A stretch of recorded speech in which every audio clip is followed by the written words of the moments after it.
Good evening all of you and welcome to today's class. आज हमारा lecture 6 होगा application of HCF and LCM का। और इस पर्टिकुलर लेक्चर का जो हेडिंग है वो है application of HCF and LCM two real life problems. तो इस पर्टिकुलर वीडियो में हम लोग वो देखेंगे कि किस तरह से हमारे रियल लाइफ सिचुएशन में भी एचसीएफ और एलसीएम का एप्लीकेशन हमें देखने को मिलता है। तुम्हारे पेपर में हर साल एक क्वेश्चन वो ऐसा जरूर रखता है जिसमें वो रियल लाइफ सिचुएशन देता है और उसके अंदर से तुम्हें कुछ ना कुछ कैलकुलेट करने के लिए बोलता है, जिसमें कि तुम्हें एचसीएफ एंड एलसीएम का कंसेप्ट लगाना पड़ता है। तो इसीलिए इस क्लास का हेडिंग हो गया application of HCF and LCM two real life problems. अब ये क्वेश्चन किस तरह के होते हैं, तो मैंने कुछ 6 to 7 varieties of questions identify किए हैं जो तुम्हारे पेपर में हर साल पूछे जाते हैं। उनमें से कोई एक वैरायटी तुम्हें ज़रूर देखने को मिलेगी तुम्हारे पेपर में। तो आज के इस वीडियो में हम लोग उसी के बारे में डिस्कशन करेंगे। तो स्टार्ट करते हैं आज के क्लास का सबसे पहला क्वेश्चन। ये बेल रिलेटेड क्वेश्चन है जिसके दो वैरायटी होती हैं। एक तो ये पहला वाला है और इसके बाद दो क्वेश्चन छोड़ के एक और वैरायटी भी तुम्हें देखने को मिलेगी। अब दोनों में जो बेसिक डिफरेंस है वो देख लो पहले। अब ये क्वेश्चन कह रहा है कि 5 bells begin to toll together and toll respectively at the intervals of 6, 7, 8, 9 and 12 seconds। और क्वेश्चन है कि how many times they will toll together in 1 hour excluding the one at the start. अब देखो ये जो लाइन उसने लिखी है excluding the one at the start, इस लाइन को ध्यान से देख लो, क्योंकि जिस क्वेश्चन में ये लाइन तुम्हें लिखा हुआ मिलेगा तो तुम्हें लास्ट स्टेप में एक वन ऐड करने की जरूरत नहीं है। तो सबसे पहला काम क्या करना है कि जो भी तुम्हें टाइम यहाँ पे दिए हुए हैं, दैट इज 6, 7, 8, 9 एंड 12, तुम्हें इसका एलसीएम निकालना है। ये एलसीएम जब तुम कैलकुलेट करोगे तो आएगा 504 सेकेंड्स। और ये वो टाइम होगा जब ये पांचों बॉल एक साथ बजेंगे, मतलब 504 सेकेंड में एक ड्यूरेशन ऐसा होगा जब ये पांचों बेल एक साथ टोल करेंगे या दे विल टोल टुगेदर। तो 504 सेकंड में अगर एक बार ऐसा होता है तो क्वेश्चन तुमसे बोल रहा है कि एक घंटे में ऐसा कितनी बार होगा। तो एक घंटे का मतलब होता है 3600 सेकंड। तो ये जानने के लिए कि ये पांचों बेल एक साथ एक घंटे में कितनी बार बजेंगे, तो उसके लिए तुम्हें 3600 को डिवाइड करना पड़ेगा 504 से, और ये वैल्यू आएगी 7 के इक्वल अप्रोक्सीमेटली।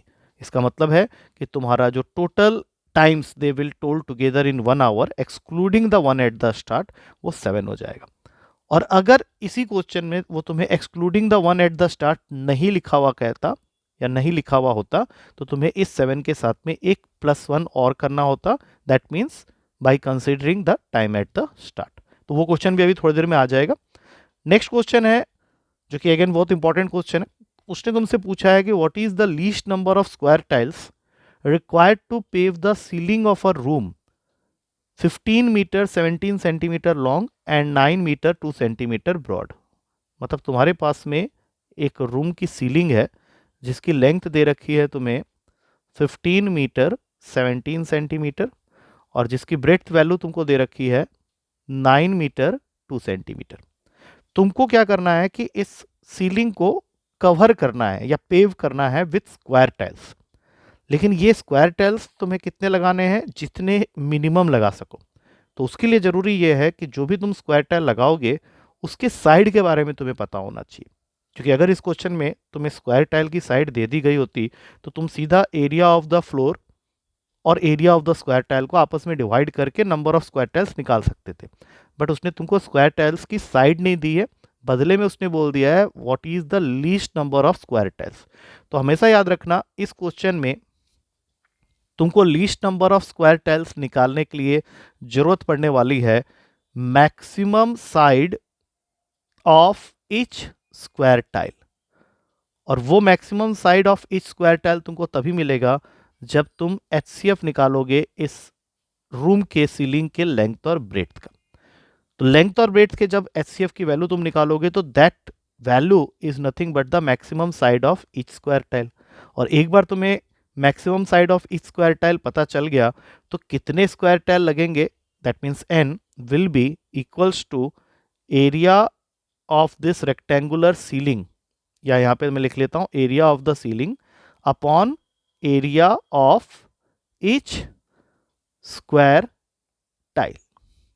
तो सबसे पहला काम अभी ये करो कि तुम सभी को एक यूनिट में ले आओ। तो ये बन जाएगा 1517 सेंटीमीटर, और ब्रेड्थ को कन्वर्ट कर लो तो ये बन जाएगा 902 सेंटीमीटर। अब तुम्हारा काम क्या है, इनका एचसीएफ निकालना। तो यहाँ पे एचसीएफ निकालने के लिए तुमको एक बार फिर से जरूरत पड़ने वाली है लॉन्ग डिवीजन मेथड की। तुम्हें एचसीएफ निकालना है 1517 और 902 का। तो अगर तुम इसको कायदे से निकालते हो तो ये एचसीएफ वैल्यू आती है 41 सेंटीमीटर की। दैट मीन्स ये जो 41 आया है that is nothing but the maximum side of each square tile.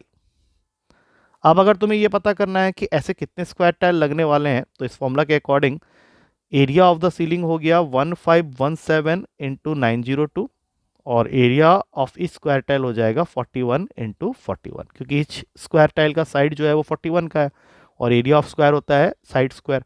अब इसको सॉल्व कर लो, ये वैल्यू तुमको देगा 814, that is available in D option.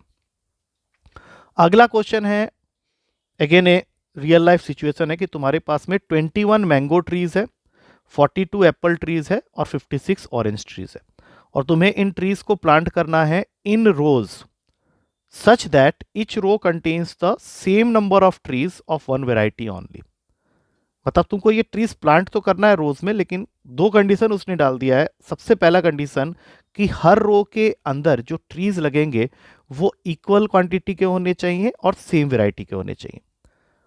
और फाइनली तुमसे क्वेश्चन पूछ रहा है कि what is the minimum number of rose required in which the above trees can be planted. लेकिन मिनिमम नंबर ऑफ रोज निकालने के लिए तुमको ये पता करना जरूरी है कि what is the maximum number of tree in each row, क्योंकि जब तुम हर रो में मैक्सिमम नंबर ऑफ ट्री लगाओगे तभी जाके मिनिमम नंबर ऑफ रोज में तुम सारे ट्रीज को लगा पाओगे, और मैक्सिमम का मतलब ये होता है एचसीएफ। तो तुम्हारा पहला स्टेप जो होगा इस क्वेश्चन के अंदर वो ये होगा कि तुम ये डिसाइड करो कि what is the maximum number of tree of each same variety in each row, और उसके तुमको निकालना पड़ेगा HCF of these three values, that is 21, 42 and 56, जो कि बहुत ही क्लियरली विजिबल है 7 होगा। मतलब पहले मैंगो ट्री को अगर मैं लगा रहा हूँ तो 21 मैंगो ट्री 777 के हिसाब से 3 रो में आ गए। उसके बाद 42 एप्पल ट्रीज को 7 के हिसाब से लगा रहा हूँ तो टोटल 6 रो बनेंगे, और इसके अंदर में सारे एप्पल ट्रीज आ गए। और सबसे लास्ट में ऑरेंज ट्रीज के लिए टोटल रोज बनेंगे 8 7 के हिसाब से, और ये सारे के सारे ऑरेंज ट्रीज भी आ गए। तो तुम्हारा एक क्वेश्चन ये हो गया कि what is the maximum number of trees in each row of same variety, the answer is 7। और जो ओरिजिनल क्वेश्चन था वो था कि what is the minimum number of rows in which the above trees can be planted, तो वो हो गया 3 मैंगो के लिए, 6 एप्पल के लिए और 8 ऑरेंजेस के लिए। तो ये हो गया तुम्हारा 17, जो कि अवेलेबल है सी ऑप्शन में। अब चलते हैं अगले क्वेश्चन में। अब ये वो वाला क्वेश्चन है इसके बारे में मैं कह रहा था। अब इस क्वेश्चन में देखो, उसने तुमको बोला है 6 bells commence tolling together and they toll at the intervals of 2, 4, 6, 8, 10 and 12 seconds respectively. तो सबसे पहले इसका तुम्हें एलसीएम निकालना पड़ेगा। अब 2, 4, 6, 8, 10 एंड 12 का एलसीएम हो जाता है, इसको कैलकुलेट करके देख लो, ये बनेगा 120 सेकेंड्स का, दैट मीन्स 2 मिनट। मतलब हर 2 मिनट में एक बार ऐसा होगा कि ये 6 के 6 बेल एक साथ बजेंगे। और क्वेश्चन तुमसे चाह रहा है कि in 30 minutes how many times do they toll together. But इस क्वेश्चन में उसने तुमको ये नहीं बोला है कि excluding the time of start. तो number of times they will toll together in a duration of 30 minutes will be 30/2, जो कि 15 के इक्वल आएगा 15 बार। लेकिन इसके साथ में तुम्हें ऐड करना पड़ेगा +1, that is at the time of start, और यही आंसर अब 15 की जगह हो जाएगा 16। तो इसका करेक्ट आंसर हुआ कि 16 बार ऐसा होगा कि ये 6 के 6 बेल एक साथ टोल करेंगे। आई होप ये क्वेश्चन से तुमको वो डिफरेंस पता चल गया होगा जो हमारा पिछले क्वेश्चन में हमने नहीं किया था, वो हमने इस क्वेश्चन में किया। अब अगला क्वेश्चन आ रहा है तुम्हारा, इसमें तुमको वो बोल रहा है कि 4 इलेक्ट्रॉनिक बीप्स हैं, इलेक्ट्रॉनिक डिवाइसेस हैं जो कि बीप करते हैं, बीप का साउंड करते हैं। पहली डिवाइस हर 30 मिनट्स में एक बार करती है, दूसरा 1 आवर में, तीसरा 1.5 आवर में, और चौथा 1 आवर 45 मिनट्स में। तो इन सबको मिनट्स में कन्वर्ट कर लो। पहला तो 30 मिनट्स है पहले से ही, 1 आवर का मतलब 60 मिनट्स, 1.5 आवर का मतलब 90 मिनट्स, एंड 1 आवर 45 मिनट्स का मतलब 105 मिनट्स। तो इनका एलसीएम हम लोग को टाइम बताएगा जहाँ पे ये चारों बेल एक साथ बीप करेंगे।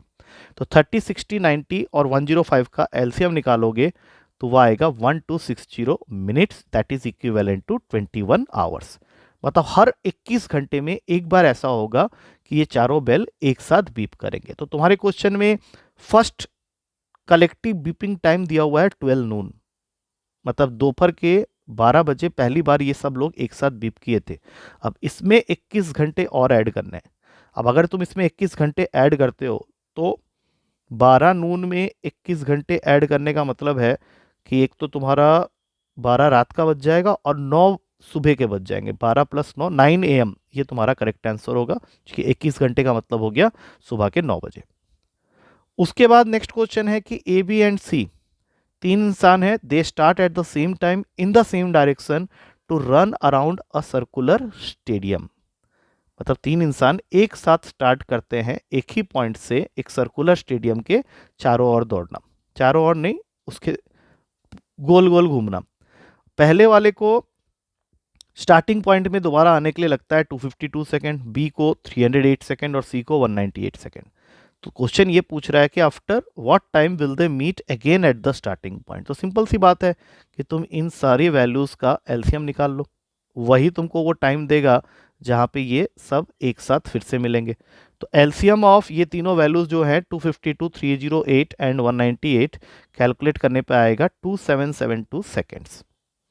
अब 2772 सेकेंड्स को तुमको कन्वर्ट करना पड़ेगा मिनट्स में, क्योंकि ऑप्शंस तुम्हें मिनट्स और सेकंड्स में दिए हुए हैं। तो इसको 60 से डिवाइड कर लो, क्योंकि एक मिनट में 60 सेकंड्स होता है। तो 4 में गया 240 हो गया, 372 बचा।